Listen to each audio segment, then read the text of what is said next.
Hello, my name is Dr. Samuel Davis with Palmetto Bone Joint here in Chapin, South Carolina, and today we're going to talk about cervical stenosis and cervical laminoplasty. Cervical stenosis is a condition that we see quite frequently, and in its most aggressive form presents as cervical myelopathy.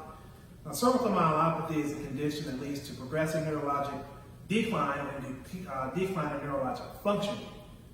The only recommended treatment for this problem is surgical decompression.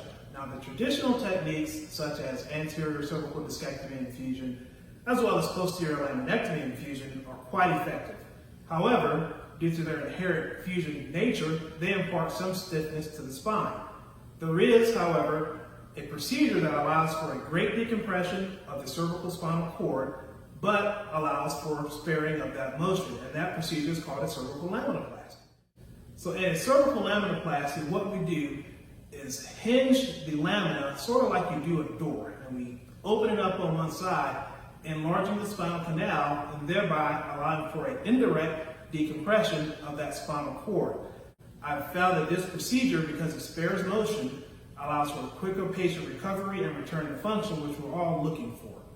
So if you have cervical spinal stenosis or have that diagnosis and you're looking for options, you can come by and see myself or anyone on our spine team, and we'll give you a personal evaluation as well as a personal evaluation of your MRI and other imaging, and decide if you're a candidate for this procedure or any of the other procedures that we're able to provide at our spine center.